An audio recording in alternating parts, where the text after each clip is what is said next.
Welcome, everybody, to the second episode of the 3H podcast. Graham here with you. I'm Chase. Today we've got a guest in. If you've been in the shop at all lately, you have already seen him and met him, but he's a current staple at the shop now. Joe Kennedy from Dine Breed Leather, man. It's How good you doing? good, man. It's good to have you on the show. Thanks. Yes, sir. We definitely wanted to bring Joe out today, highlight Joe, talk about Joe, talk about Dying Breed Leather, and you guys are going to see him around the shop. So, kind of want to just get his story, get his background, talk about Dying Breed Leather and what's going on. Yeah. Yeah, Well, I'm out 3H Tactical now. I am a leathersmith working out there. I do all kinds of stuff. I'm glad to be out there.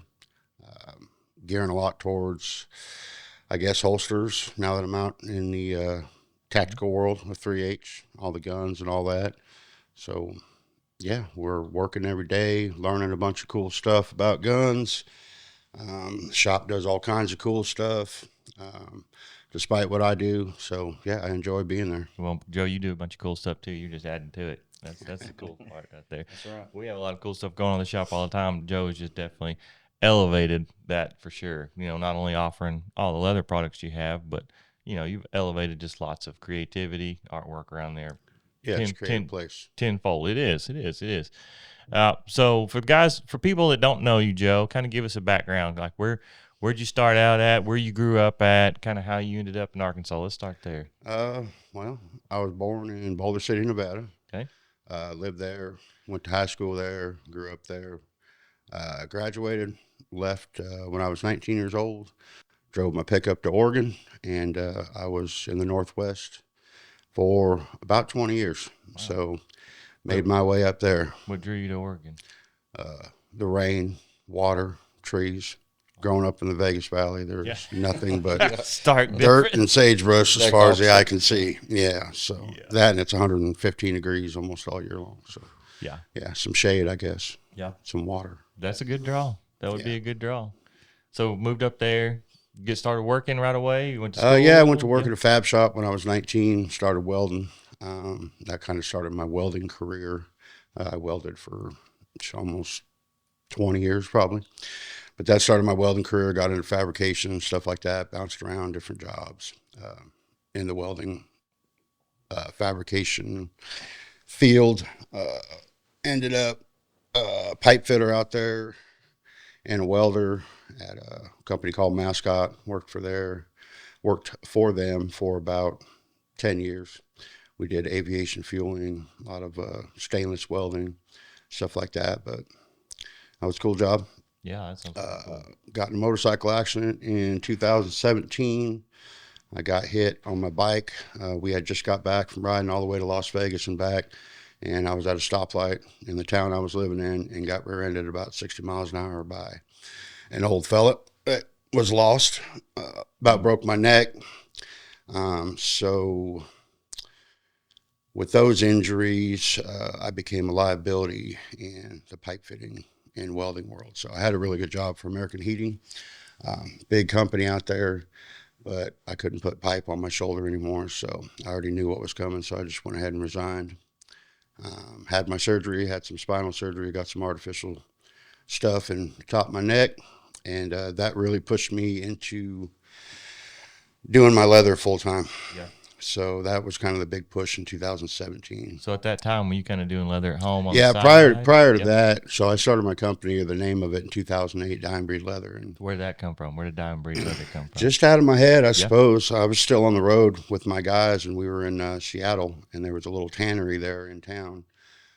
We were staying at a motel, and I stopped in there and got me some leather scraps, and I made a couple little coin pouches, one for my daughter and one for myself, and kind of started there. We did a lot of work in Seattle, so I would always just trying to put little things together and just kind of fell in love with it. And then I just started making everything.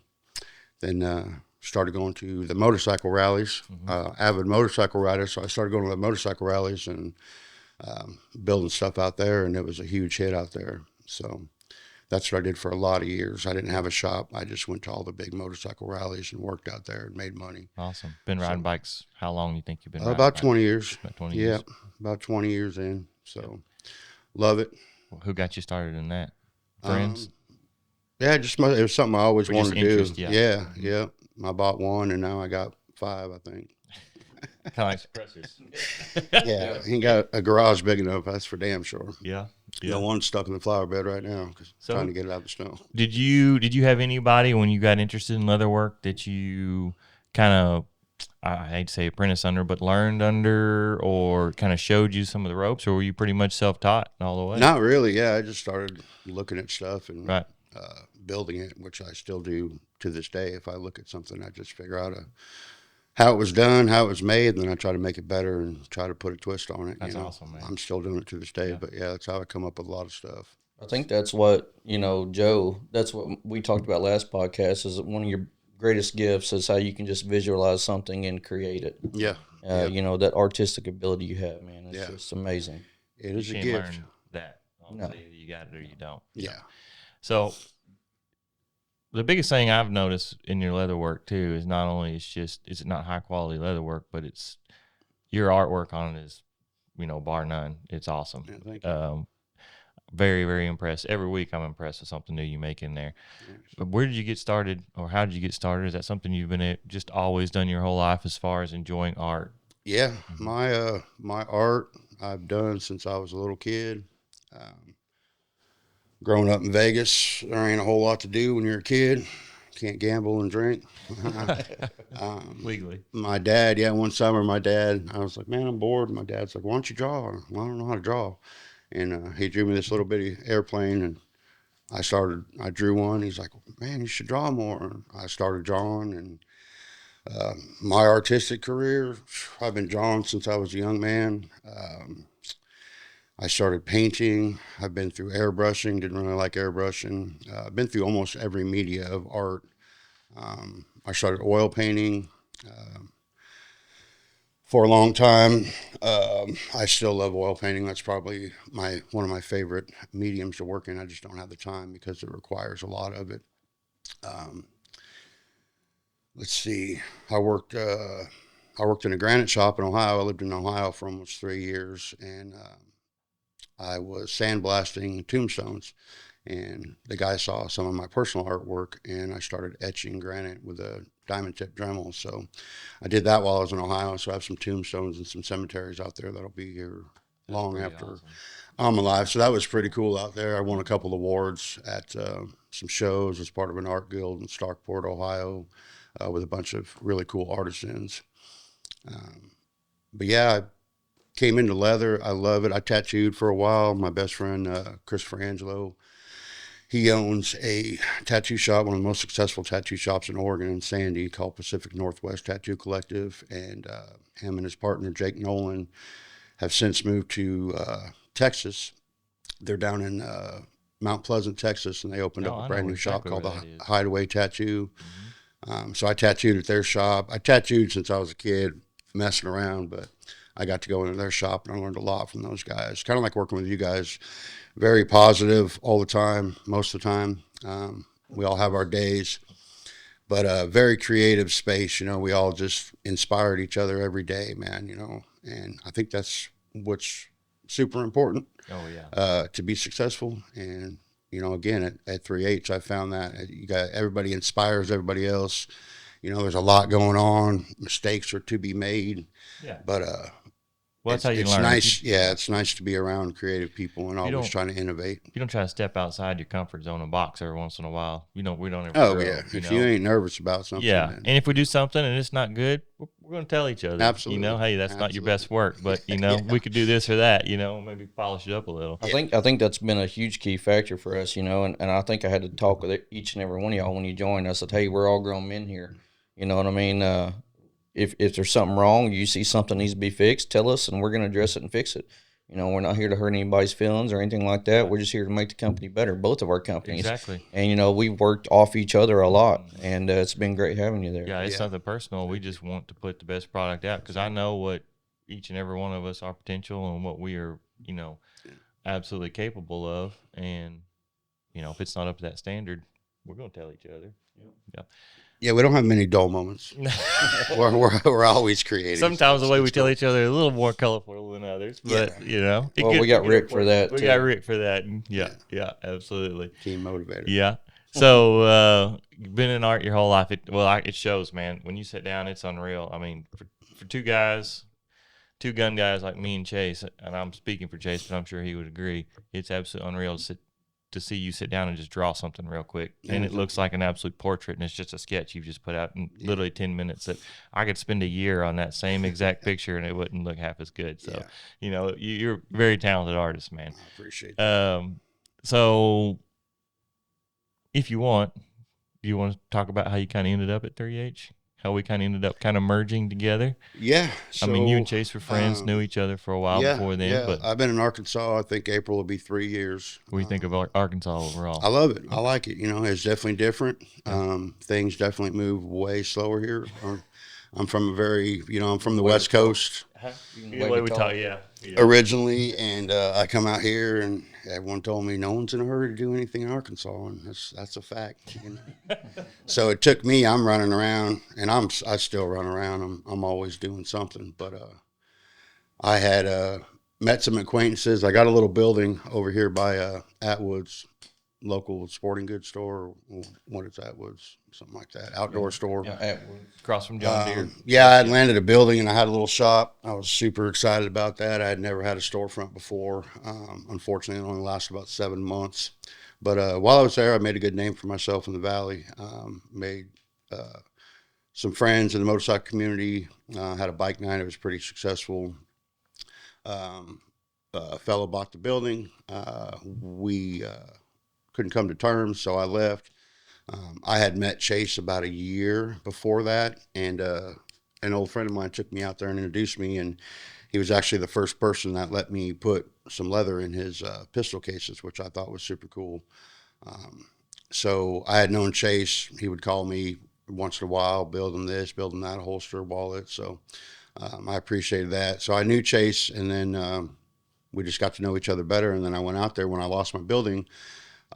I went back home, and I was building for about 6 months at the house, and I come out to drop something off at Chase or to see him or something, and he put it out there and said, man, why don't you just come out here and I'll get you a little spot. So I took him up on it, and super, super grateful that I did, because I got a home now.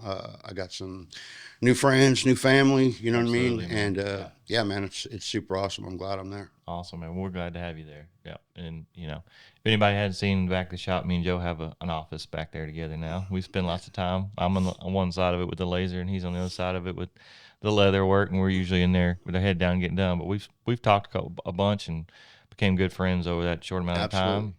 We get sick of Chase and everybody else in the shop. We just kick them out of our office and shut the doors. I was gonna say, on keeping your head down, you're just watching Joe work. So all you do, you ain't getting nothing done in there. His art, it's just watching him inspires me to do stuff over there. Joe has to yell every once in a while, "Get that laser burning!" So lots of leather work going on, man. I've seen you build everything from, obviously, like we're talking about, wallets, holsters, to purses, to literally everything. What if someone told you or asked you, hey, what's your specialty? What do you specialize in, or what do you like to work on the most? What would you say that is? I wish I had one. Yeah. Yeah, and that kind of gets me in trouble sometimes, because I never say no, Yeah. because I like a good challenge. But I build just about everything other than things that you would wear. Like, I don't build jackets or vests or anything like that. I would say that I love tooling. So plain leather has become a thing. A lot of people just like old school plain leather, which I'm not really used to, but I've gotten used to it. So I build a lot of just flat, whatever color, black, brown, which is cool, and it has its place. It's very classic, So I like to tool because obviously I'm an artist, so I like to really, Some customers, I'm like, do you want anything on it? They're like, nope, just plain. So for like some Rick, plain, just plain, man. So for somebody, when you say tool, somebody doesn't know what you're talking about offhand. Hand Explain that a tooling, little bit. hand stamping. I got all the old traditional hand stamps and tools. We don't have a laser cutter or a glow forge or anything like that. All my stuff, I literally draw 99% of my patterns and cut them with a pair of shears. Mm-hmm. So I take a lot of pride in that, because there's a lot of people that are, a lot of people are getting into leather now, but I take a lot of pride in being able to look at something, trace it out, and be able to go. A lot of people drop pistols off at the shop, and they're like, "You don't need my gun. You want me to leave my gun?" And I think it's pretty cool. I could just trace it out, and have been doing it for 15 years. I know my tolerances pretty well, so I usually hit the mark, 9 out of 10 times. Oh, yeah.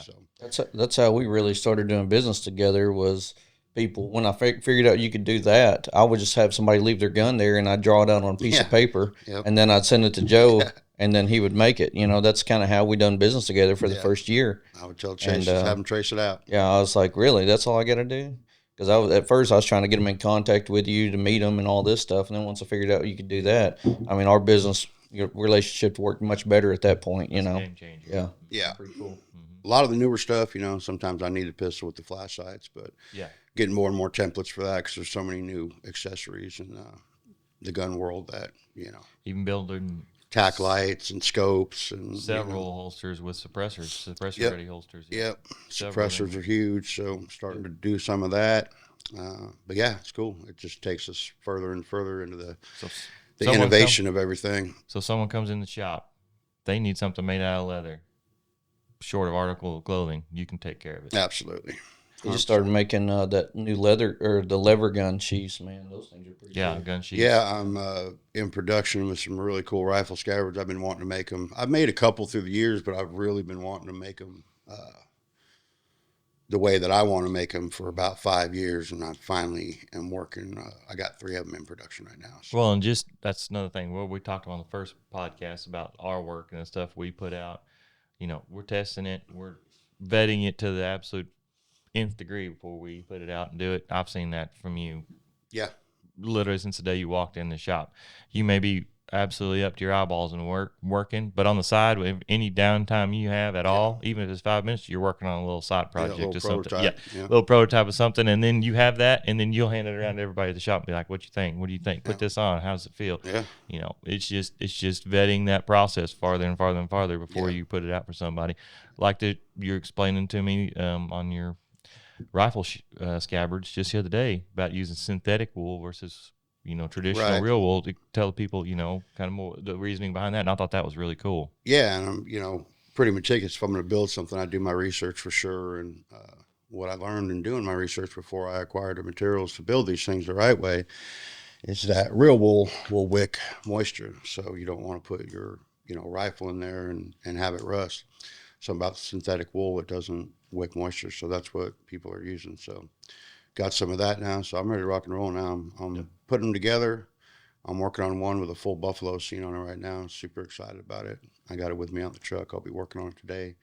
But yeah, it's gonna be cool. Getting into some higher dollar projects.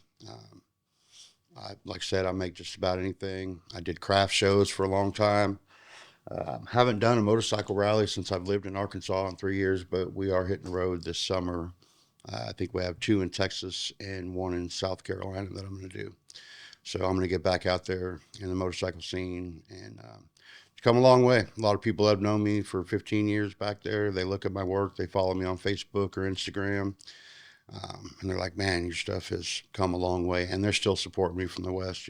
They're still sending me knives, and super grateful for everybody who's supported me for that long. So, yeah.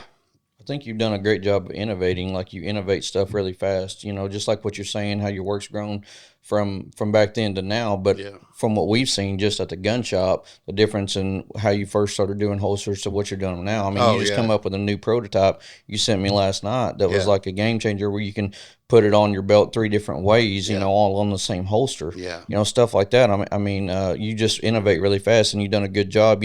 I know when you first come on board making holsters, you had a lot of questions because you hadn't done that side of it a lot. Mm-hmm. And everything I've told you, how you might fix this or do that, I mean, you do above and beyond what I think you're going to do. And it just makes the holster so much better, man. You've done a really good job innovating and creating things that people want. Yeah. So, I'm grateful for you guys that have all that knowledge. I built a lot of big iron, what I call like 6-shooters and stuff. I've always built those holsters, but getting into the more tactical side of it, I mean, that's why I love working with you guys. You guys have so much knowledge about that. Like, being able to cover up the trigger guard, some of those old Western holsters, I mean, the trigger is absolutely exposed. The gunfighter ones, they wanted their finger on it right now, I guess. good way to shoot yourself. But Well, a lot of the cowboy shooter type guys. yeah, it's Man, just that's there's a so perfect many holster for them. different Yeah. aspects. But Cowboy competition shooting guys. yeah, That's a perfect setup for them. but Absolutely. that's why what I'm they want. grateful. You guys have helped me a lot with just that. So yeah, super cool. Because without that, I mean, I just build things the way I'd build them, and necessarily Yep. wouldn't be the correct way for some weapons.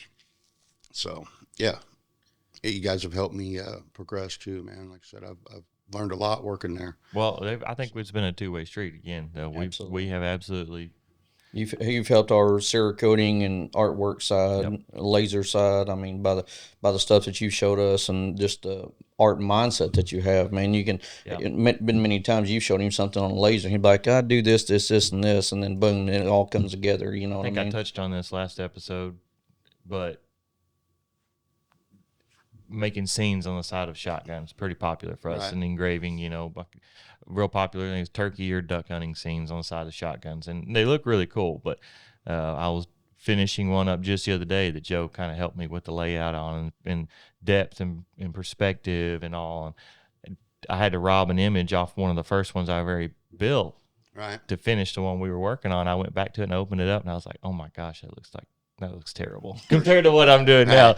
And honestly, they'd still be looking like that Right. if it wasn't for your input, because Like flatter. exactly. So it's all There's about like one flat perspective, scene. right? Exactly. Now I've got some depth and different contrast here and there that really make it look so much better. So that's just the artistic eye, and perspective that you have versus guys that just know how to work on guns. It's Yeah. a big difference. A lot of that comes from oil painting, Yeah. perspective. Well, that was another thing I depth, all wanted that to stuff. So to hit on is, Joe's not going to tell y'all, but he absolutely phenomenal oil painting. Let's talk about your oil paintings a little bit. Most of the ones I've seen that you've shown me, or we have at the shop, are kind of a Western themed. Is that Yeah. pretty much what you like to stick that's to? pretty much my wheelhouse. I Yeah. mean, being from Southern Nevada and growing up, Arizona state line, most of my work has a very Western feel to it. If you let me go, it's going to probably hinder towards Western, unless you want something different. But a lot of my oil paintings, like I said, I did some scenery and stuff when I lived in Ohio. But yeah, I do. I don't know. I guess it's very gunslinger. That's kind of my wheelhouse. So I like to. It's kind of where my head's at when I have free time. I just started some this weekend, which I was Awesome. excited about. We're doing some Yeah. cleaning yesterday, and I started a new one yesterday, which is pretty cool. I'm excited about it. That's the first one you started in a while? Yeah, in a few months, probably since I started working at the shop. Been pretty dedicated to what we're doing out there, but I got some canvas out yesterday, and in preparation for my Western art auction I'm going to have this spring, and I think I'm going to do it out at the Cowboy Church at the Equestrian Zone in the stables there, because it's a good open area, stuff I can use the stalls to hang my paintings, and I'll have some original works of art out there. Kind of fits the theme too. Yeah, Cool. exactly. And I'll have some prints for sale, and I think we're going to use a concession and stuff. But yeah, I'm excited about it. I've never done anything like that. I've showed pieces in art galleries and banks and stuff like that when I was part of an art guild, but I've never done my own thing. So I'm really excited about it. I got about 10 or 11 more paintings that I need to get out of my head and onto canvas before we do it. But 10 or 11 were just sitting up there ruminating. yeah, oh yeah, yeah. Trying to make. I would be good to come up with one painting in my lifetime that would even make sense, to be honest with you. That's crazy. How my brain works. I got That's awesome, man. A lot of stuff going on up there. Who got you into oil painting? Or was that something you just it was self-taught? when I was young. Yeah, I just started experimenting. Bob Ross, there you go, the Godfather, right? I remember watching him, and I was like, "Man, that's really cool. He can do a lot with." So really, Bob Ross? You're not kidding? Well, not Bob Ross. I mean, I was painting stuff with Right. him, but I was like, "Yeah, I have done some Bob Ross-esque paintings, like watching all his techniques, how he paints trees, and from oak trees to pine trees, and I got all the little brushes, and then just kind of took it from there and kind of ran with it. So, yeah. Anybody Rest help? in peace, Bob Ross. That's right. The man. Yep. Anybody later on in life when you kind of started taking, your oil paintings and canvas and that medium more seriously, help you or kind of show you a little bit on that aspect? How many years ago was it? Probably 5 years ago, I worked with a man by the name of Paul Lucas. He is a trying to think of a word, phenomenal oil painter. Never seen nothing like his work in my life. And the back roads that I used to ride in Ridgeville, Washington, there was an old building there, and I always wanted to rent it. And it had an old door. And one day I was riding by, and he had this real fancy brass decorative sign out there. And I'm like, man, that's a fancy sign. Someone's there now. So I pulled in on my bike one day, and I walked in, and it was an art gallery. And this little dude come walking out and introduced himself. He said, "How you doing?" And I said, "Good. I didn't know this was an art gallery." And he's like, "I'm Paul Lucas. What's your name?" And I said, "I'm Joe." And he said, "You drink beer?" I said, "Yes, sir." He goes, "You want one?" I said, "Absolutely." So we had a beer, and I walked around his gallery and his work. He does a lot of paintings of the coast in Oregon. Absolutely phenomenal. He's in the Portland Art Museum. I mean, I don't know if he's world renowned, but he's probably really close to it. So long story short, he said, "You should come paint with me." And, we got to know each other, and we'd go out there, and I'd have a beer with him and stuff. And I was riding on the back roads and bullshit with him. And finally I started painting with him, and he charged me like $50 an hour or something, but it was basically like a college education. I mean, we did this for probably 3 hours at a time, and I got a big piece of canvas, and we went through all the color wheel, perspective, all these things. It's like if you're going to art college before we even hit the canvas. And then we started, and he said, "Well, what do you want to paint?" And he said, "I bet you want to paint something with a motorcycle in it." And I said, "Absolutely." So we did this big mountain scene. It's called The Middle of Nowhere, and it's got an old bike in the front of it, but it looks like somewhere in Montana. And it is, I think, 5 feet by 4 feet is the canvas. It hangs in my living room. Oh, you still have it? Oh yeah, absolutely. I won't see that sometime. Yeah, that was I think it was about 38-hour study. And when I say study, that means it took me 38 hours to complete that thing, under the teachings of Paul Lucas. But that was a really special piece to me. He lives out in the Gorge in Washington now, in a little tiny town out there. He's doing his artwork, but like I said, his art's all over, up and down the Oregon coast. I mean, absolutely phenomenal. So he's super cool. That's pretty cool, man. Brushing elbows with a legend. Man. Absolutely. Awesome. He really is. Really cool. He really is. His work is something else. I mean, he sells paintings for, $10, $15, $20,000, stuff that I would dream of doing. Hopefully I'll get there one day. But yeah, then I got here and, just kind of always went back to leather work. So I really love oil painting, but it takes a lot of time. And so leather's my bread and butter now. So that's what I'm doing. Right. And the market's in the oil painting, I'm sure, is tougher to break through, isn't it? Oh, it's crazy. Yeah. You almost have to have a name recognition. Yeah. Yeah. But you got your art show coming up. When you nail down a time and a date on that, can you let us know? We'll shout it out on the podcast. Absolutely. It's going to be springtime for sure. But yeah, there's some good artists here in Arkansas. Haven't been able to touch base with them. I tried when I first got here, the Art Guild.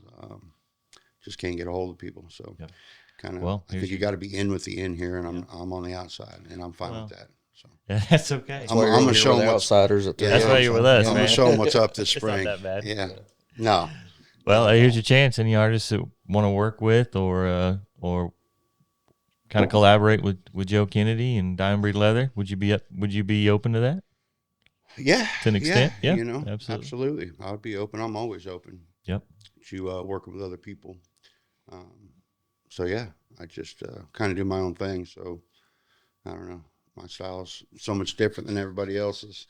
Well, that's a good thing, though. Yeah, no, because absolutely. in an area like this, what I have seen, and I'm by no means any artist, but there's a lot of landscape and scenery artists around here, and that's what I see the most of. Yeah. Tim Ernst, people like that, Yep. phenomenal artists, which is more photography, but people like the phenomenal artists. But I have portraits or Western theme style. I don't really see that many people doing it around here, and maybe there are. I just hadn't seen it. But yeah, there's not. Like what I do, my wife always says, when you paint, she's like, your paintings are different because they tell a story. Like they could tell 5 stories. It's all in the viewer's perception of it. Like what they see. I did that painting last night, and she came in and said, "Hey, come check this out."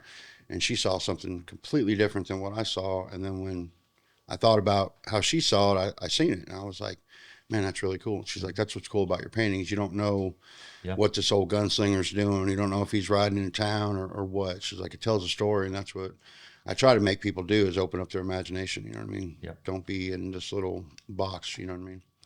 as we all have imagination. So That's that's what I'm trying to be when I paint. Yeah, that's awesome. So where do you kind of want to take Dye and Breed Leather from here? Where do To you the see top. to the top?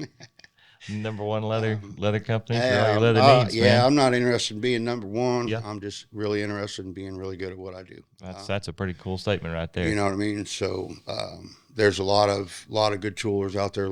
Some really good toolers down in Texas. I think I'm going to go try to compete in the holster competition in. I think it's called the World of Texas Leather Show next year. So I'm going to go down there and I will try to take first place. Not that I want to be, I have no desire to be number one, but I would like to try to. If you're going to go compete. do it, Absolutely, yeah. So that's gonna be cool. I think I got a pretty good shot. But yeah, we'll just keep going and going. I've been up and down, and I've started over so many times and moving out here. I mean, I moved my whole world out here 3 years ago. Had to restart in a whole new place. Everyone's like, "What are you gonna do?" I'm just gonna had to build a whole new clientele, a whole new name absolutely. recognition, everything. Yep. And then I got it, and then I lost my shop, and then I went back home, and then Chase gave me a spot out there, and it's kind of picking back up. So we're just trying to keep the locomotive chugging. Well, not only can you come out of the shop though, buy your leather work, see your leather work, get leather work done, but also now with Joe in house, I mean, it's a huge asset for us. We're using your hand-drawn artwork on guns now. Yeah, that's pretty cool. We've used that 3 or 4 times now, every single one of them, and they always turn out phenomenal. I always throw your signature in there too, hid somewhere. Right. I feel like at least we at least owe you that. But yeah, I mean, we've used your artwork on several guns now, and have plans to do it. Yeah, several more. I think that's going to go a lot. It's really lot cool. Further, absolutely. Just in the customization of guns and stuff that we're doing out there. And there's a lot of times too, someone comes in, they have something in mind that they want very specifically, and I go online to find it or make it, and it just doesn't exist, or I can't make it. You can sit down and draw it in 5-10 minutes, and it looks better than anything I could have put together. So absolutely. Yeah. Yeah, I think that's the key. Yeah, I think finding out that we had the ability to do that. Oh, yeah. Joe can literally draw something on a piece of paper, and then we can scan it into the Adobe Illustrator, and then you can create that image and laser it. Yeah, I mean, I don't even have to do anything. All I'm doing is darkening and brightening certain areas to highlight his work and scanning in, and it's laser ready. Yeah, I think 3H Tactical, I mean, I really do. I think we're headed to be one of the number one gun shops in the nation. That's what I think in my mind. You know what I mean? We have a long road to go, but I think we're doing so well as far as customization. So there's a lot of people doing what we do, what I do, what you do, but I think the originality of everything is what's going to propel us further. Last time we talked about doing some one-offs, that would be something super cool for Joe to just have a whole scene of a gun to do. A Joe Kennedy signature edition. Exactly, man. I think you could do some really cool stuff with that. So future plans. You guys are branding stuff now, which I think is super cool, because any gun that comes out of the shop that gets to work on it to the level now, well, I think that's really cool to have a 3H on there. We want that to be a place, hey, they turn their gun around, it's got 3H logo on it. They've had custom work done on 3H. Hopefully that's the goal. Absolutely. That's it's sought after. So, well, Joe, we wanted to bring you in today. Just people have seen you around the shop, talked to you at the shop. By now, people that come in the shop often know Joe and know he's there and know your leather work's there. But for people that didn't know, just kind of wanted to talk to you, highlight, and for people that had just now getting to know you. Yeah, get some of your background, how you ended up with this, and what you ended up going and doing, thank you, man. I appreciate it. Absolutely. Like I said, I'm grateful for Chase for having me out and giving me a home. Grateful for Graham. Grateful for the shop, Centerville, Arkansas. Man, we're going to be.